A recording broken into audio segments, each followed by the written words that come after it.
Story 1. The Toolbox. We all have routines that help us unwind. Some drink, some run. Me, I like yard sales. Strange, isn't it? The idea that something discarded, unwanted, forgotten, might still carry echoes of its past. Things left behind often hold the loudest secrets. One Saturday morning, a man, let's call him Ethan, was cruising through a nearby neighborhood. A 31-year-old insurance agent, burned out from a week of denied claims and endless scripted apologies. He spotted a yard sale sign, sloppily taped to a mailbox. A detour he didn't need, but something told him to turn. The house was nothing special. Folding tables, sun-faded books, mismatched utensils, tools scattered without care. And then he saw it. A red metal toolbox, rusted, heavy, just like the one his grandfather used to keep in the garage. A relic of greasy hands, motor oil, and sawdust-soaked memories. He opened the lid. Inside, a few wrenches, a cracked screwdriver, a hammer with a handle worn down by decades of use. Nothing valuable, but something felt anchored in that box. $10, the seller grunted. Old guy, weathered face, voice like gravel. No hesitation, Ethan paid. They traded a few words about how they don't make tools like they used to, and then he was on his way. That should have been the end of it. It wasn't. A week passed. Ethan forgot about the box, left it sitting in his garage, waiting to be cleaned, admired, filled with new life. Then one evening, the doorbell rang. Ethan wiped his hands on a towel and opened the door halfway. A man stood there, mid-40s, wiry, twitchy, a face like shattered glass held together by anger and exhaustion. "You bought a toolbox," he said, voice low and gravelly. "From a yard sale, right?" Ethan blinked. Yeah? It's mine. Got sold by mistake. I need it back." The tone was off. Too aggressive. Too immediate. Ethan tried to reason with him. "I bought it from the guy running the sale. If it's a mix-up, maybe talk to him." The man stared. Cold. Calculating. "I'll be back." And he was, 2 days later. Then again. And again, each visit. More intense than the last. At first he knocked, then he pounded, then he screamed, then he tried the doorknob. It was unlocked. That night, Ethan slid the bolt shut and made a call to a friend. "This guy's unhinged. Call the cops." Now, Ethan hesitated. The man hadn't technically broken any laws yet. And Ethan, he didn't want to poke the bear. But bears don't need poking when they're already hungry. That final visit changed everything. 10 p.m. The pounding was violent. Not just fists, but shoulders slamming against the frame. "I know you're in there!" the man roared. "Give me the toolbox!" Ethan, hands shaking, dialed 911. He grabbed a kitchen knife. Not because he was ready to use it, but because being empty-handed felt worse. "I'm calling the police!" he shouted. Silence. Then a whisper through the door. "You're making a mistake." Then footsteps, fading, retreating. The cops showed up, took a report, told him to keep an eye out. Standard stuff, reassuring on paper. But Ethan couldn't shake the question. Why was this man so desperate to get it back? Later that night, curiosity overpowered fear. He opened the toolbox. Wrenches, screwdrivers, hammer. But something caught his eye. The bottom panel wasn't flush. He pried it loose. Behind it, several small plastic bags. White powder, neatly packed. His blood ran cold. It wasn't about the toolbox. It was never about the toolbox. It was about the drugs hidden inside. The next morning, he walked into the police station with the box in hand. Explained everything. The officer didn't even look surprised. "You did the right thing," he said. "But be careful. Guys like this, they don't give up easy." Ethan nodded. But his world was already unraveling. That night, he returned home to find his porch light, always on, now dead. Darkness spilled across his front yard like ink. His front door, wide open, the lock shattered, hanging by a thread. Inside, the house was chaos. Furniture overturned, drawers gutted, papers torn and flung.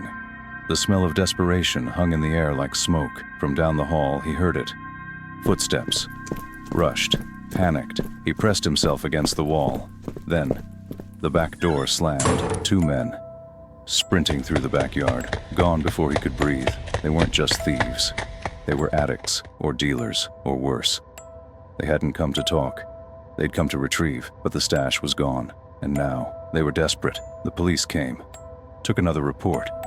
Promised patrols. Told him to get cameras, locks, alarms. He did all of that. But locks don't stop the paranoia. He started crashing at a friend's place, checking windows twice, watching for unfamiliar faces, jumping at every sound, every knock. The man never came back. Maybe he got arrested.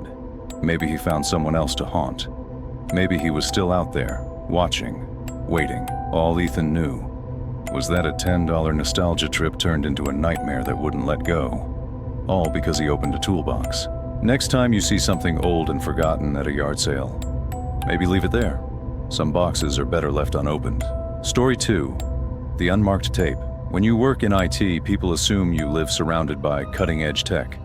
They picture smart homes, retina scans, digital assistants whispering answers into your ear. The truth? Most of us crave the opposite. Simple, analog, tangible. Rewinding a VHS tape. Now that's a ritual. The soft whir of the spools. The satisfying click when it resets. A quiet little act of control in a world that moves too fast. It was a Saturday morning when I stumbled across the yard sale.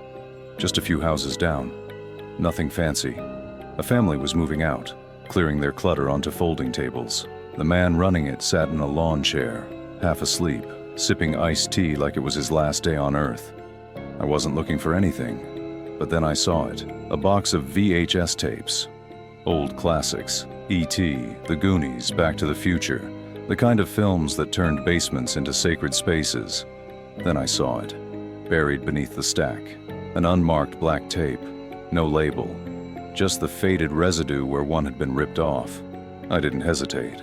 $5. I tossed the box in my trunk like I just robbed a museum and drove home smiling. That night I lined the tapes up on my floor, little totems of childhood joy. I saved the black one for last, like a mystery dessert. Maybe it was bootleg concert footage, maybe an old birthday party, or something weird, funny, forgotten. I poured a beer, slid the tape into the VCR, and hit play. The screen flickered to life, static giving way to the grainy image of a living room, filmed on what looked like an 80s camcorder. Faded wallpaper, dim lighting, a family on a couch, man, woman, 2 kids, laughing, talking, passing around popcorn. It was warm, ordinary, at first. Then I noticed something. The couch, the fireplace, the bookshelf tucked into a little alcove. It was familiar, too familiar. I leaned closer. The wallpaper, the chipped mantle, the furniture layout. It was my house, that exact room. But the tape was old, decades old. Long before I moved in, I paused the video and stared. Could it be the family who lived there before me? Number. The couple who sold me the place were in their 70s. This family was young. The kids looked maybe 8 or 9. Something wasn't adding up. I pressed play, and things started to change. The laughter faded. The father glanced off screen. His smile slipped. The mother's eyes widened, just a flicker, as she pulled the kids closer. Their bodies grew still. Then the camera shifted, slightly, and I saw them, shadows, flickering against the wall, moving wrong, as if they belonged to something that wasn't there. Long, angular, too fast. The boy pointed. The mother grabbed his hand and shook her head. The static deepened. Whispers slid beneath the hiss, soft at first, unintelligible. Then clearer. The camera jolted. The frame tumbled, and suddenly I was staring at the floor. I could see their feet now, shifting, frozen in place. The whispers grew louder. The daughter began to cry, muffled, almost drowned in the background noise. And then, thud, heavy, off-screen, like a boot on wet wood. Then, black, silence. I sat there, frozen, pulse hammering in my neck. I told myself it was just an old home video, maybe staged, maybe a prank, but the terror on their faces wasn't fake. I ejected the tape, left it on the table, told myself I'd rewatch it tomorrow, in the daylight. That was a lie. The next morning, I did press play, but not because I wanted clarity. I needed proof that it wasn't what I thought. But the tape had no interest in comforting me. I watched again. This time, I noticed details. A calendar on the wall. The year, 1994. That was 30 years ago. I hadn't even hit puberty when this was filmed. The family kept looking toward the hallway, waiting, dreading. And then, just before the tape cut to black again, a figure entered the edge of the frame. But not a person. A shadow. Twisted. Too tall. Wrong. Like it had been carved out of the light itself. It moved like something that hated being seen. The family screamed, or tried to, their mouths open, but no sound escaped. Then, static. I rewound. Again and again. Each time, the fear became more real, more intentional. I finally turned to the only person I thought might know more, an older neighbor who'd lived on the street for decades. I asked if he remembered the family. He looked away, said, "I don't like talking about it." When I pressed, he gave me this. They left fast, real fast. Left furniture, clothes, toys in the yard, never came back. House sat empty for years. After that, I stopped asking questions. I put the tape back in the box, taped the box shut, and shoved it into the attic. Haven't touched it since. But some nights, when the house is too quiet, when I'm lying in bed with the lights off, I swear I hear the faint sound of whirring tape and whispers, the kind that don't come from the walls. They come from the past. Nostalgia is a funny thing. It invites us to look backward, but some things look back. Story 3. The mirror yard sales have always been a kind of therapy for her, digging through other people's forgotten lives, looking for pieces to add to her own. A moment of calm, a brief escape from the pressure of her job. She thought she was bringing home a vintage mirror. What she actually brought home was someone's attention. It was a Saturday, overcast, quiet. The kind of morning made for coffee and solitude. A neighborhood a few miles away was hosting a community-wide sale. She parked near a dead-end cul-de-sac where a single sale stood beneath a massive oak tree. A weathered sign read, "Antiques and Vintage Finds." She wandered over. Old cameras, ornate silverware, a dusty typewriter, the usual nostalgia traps. Then she saw it. A tall mirror leaning against the side of the house. Its frame, gold, vine-carved, delicate, tarnished just enough to feel authentic. The glass was slightly warped, bending reflections like ripples in water. It was beautiful. She could already picture it in her living room, catching the late afternoon light. Then he appeared. The vendor, late 50s, wiry frame, salt and pepper hair, eyes too blue, too focused. "Admiring the mirror?" he asked, voice low and even. She nodded, fingers tracing the vines in the frame. "How much?" He hesitated, one hand resting gently on the edge of the mirror. "Protective, possessive. It's special," he said. "Been in my family a long time." "Are you sure it's what you're looking for?" She smiled, masking the unease curling in her gut. "I'm sure." He stared. Too long. Then finally relented. "It's heavy. Let me deliver it." She could have said no. Should have, but politeness won. She gave him her address. That afternoon, an old blue pickup truck pulled into her driveway. She stepped outside to help carry the mirror, but he waved her off. "I've got it," he said. He brought it in himself, set it carefully against the wall, stepped back like a man admiring a sacred altar. "It looks good here," he said softly. "Take care of it." Then he lingered. His eyes scanned the room. Slow, deliberate, not like a visitor, like someone memorizing it. She locked the door the moment he left. That night, the mirror glowed under the warm lamplight. It was stunning, but something in the room felt off. She told herself it was just post-sale jitters, until the next morning. A car was parked across the street. Old blue tinted windows. Harmless, at first. But it stayed, all day. That evening it was still there. She looked closer. Inside, she saw him. The vendor, sitting in the driver's seat, watching. Maybe he lived nearby. Maybe he was visiting someone. Maybe. But the car returned the next day, and the next, always the same spot, unmoving. By day 4, it was parked closer. At the curb, directly in front of her house. She watched from the window. He sat motionless in the car, staring right at her. Her breath caught in her throat. She stepped outside, heart pounding. She made it to the sidewalk, and just as she opened her mouth, he started the engine and drove off, gone. That night she couldn't sleep. Every sound was louder, every creak suspicious. The mirror, once elegant, now felt like an intruder. She dragged it into the garage, covered it with an old sheet, out of sight, but not out of mind. The next evening, headlights, bright, harsh, flooding her living room.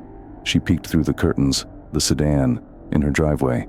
He got out, slowly, started walking toward the house. She grabbed her phone, dialed 911, whispered to the operator, locked the doors, windows, every bolt she had. He paced outside, back and forth, looking up at her windows, watching, but never knocking. Just being there, like that was enough. Then, sirens. He ran, jumped into the car, gone again. The police came. She told them everything. Plate number, description, behavior. They promised to patrol the area. He never came back. But he'd already done the damage. She couldn't relax, couldn't breathe right. Even days later, she still caught herself checking every shadow, every parked car. Eventually, she brought the mirror back into the living room, thought maybe reclaiming it would help. It didn't. It still felt like it belonged to him, or worse, that part of him had never left. Some people collect antiques, others collect moments, and some collect you. Story 4, The Rocking Chair. There's something comforting about old furniture, a sense of history, a little wear, a few scratches, marks left behind by lives already lived. But sometimes those marks aren't just memories. Sometimes they're warnings. She found it at a yard sale on the edge of town, a vintage rocking chair, dark wood, carved vines, weathered but solid. It looked like it belonged in her home, like it had been waiting for her. "How much for the chair?" she asked, admiring the craftsmanship. The woman running the sale barely looked up. $20, she muttered. Flat, cold. It was a steal. But her tone wasn't right. "It's an antique, right? It's old," the woman said. "You want it or not? No story, no origin, just the price." She bought it anyway. Mistake number 1.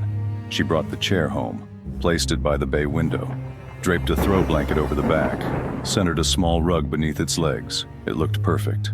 That night she sat in it, tea in hand, book open, rocking gently. The wood creaked softly beneath her, calming, familiar. By 11 p.m., she turned off the lights and went to bed. That's when she heard it creak, creak, creak. Faint, rhythmic, coming from the living room, rocking.